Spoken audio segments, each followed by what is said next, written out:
என்னங்க எப்போ பார்த்தாலும் 35க்கு மேற்பட்ட இன்க்ரீடியன்ட்ஸ் சொல்கிறீங்களே தவிர, அந்த இன்க்ரீடியன்ட்ஸை கொஞ்சம் எங்களுக்கு சொல்லலாம்ல அப்படின்னு நிறைய பேர் வாட்ஸ்அப்பில் கமெண்ட் பண்ணுறீங்க.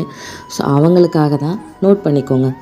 தேங்காய் எண்ணெய், நல்ல எண்ணெய், விளக்க எண்ணெய், பாதாம் எண்ணெய், நெல்லிக்காய், செம்பருத்தி இலை, செம்பருத்திப்பூ, மருதாணி, கற்றாழை, கரும்பூலா, முருங்கை இலை, சிவப்பு பொன்னாங்கண்ணி இலை, கற்பூரவள்ளி இலை, துளசி, முடக்கத்தான், கீழாநெல்லி, அவரி இலை, வாழை இலை, வெட்டிவேர், தாமரை இலை, நன்னாரி வேர், கறிவேப்பிலை, கரிசலாங்கண்ணி, வேம்பாலம்பட்டை, கருநொச்சி, சங்குப்பூ, ஆவாரம்பூ, மல்லிப்பூ, மகிழம்பூ, குப்பைமேனி, கருஞ்சீரகம், ரோஸ்மேரி, வேப்ப இலை, கொய்யா இலை, வெற்றி இலை, கோரைக்கிழங்கு, மறிக்கொழுந்து, கேசவர்த்தினி, நாட்டு ரோஜா, சின்ன வெங்காயம், லெமன், முதியார் கூந்தல். ஸோ லாஸ்ட்டாக 2 சொல்கிறேன். சீரகம், மிளகு. இது 2மே குழந்தைங்களுக்கு சளி பிடிக்காமல் இருக்கிறதுக்காக. நம்மக்கிட்ட இருக்கிற ஆயில் குழந்தைங்களுக்கு வேறு, பெரியவங்களுக்கு வேறு. ஸோ உங்களுக்கு இந்த நம்மளோட 45 இன்க்ரீடியன்ஸோட மெஷர்மெண்ட் தேவைப்படுது அப்படின்னா, நீங்கள் நம்மளோட சப்ஸ்கிரைபராகவோ இல்லை ஃபாலோவராகவோ இருக்கணும். ஸோ நீங்கள் சப்ஸ்கிரைப் பண்ண இல்லை ஃபாலோ பண்ண ஸ்க்ரீன்ஷாட் எனக்கு அனுப்புங்க.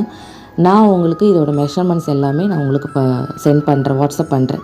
ஸோ அதுக்கு முன்னாடி நீங்கள் செய்ய வேண்டியது எல்லாமே நம்ம சேனலை ஃபாலோ பண்ணியிருக்கணும், இல்லை சப்ஸ்கிரைப் பண்ணியிருக்கணும். கமெண்டில் போய் இன்க்ரீடியன்ட்ஸ் அப்படின்னு டைப் பண்ணுங்கள், நான் உங்களுக்கு டிஎம் பண்ணுறேன். So thank you so much.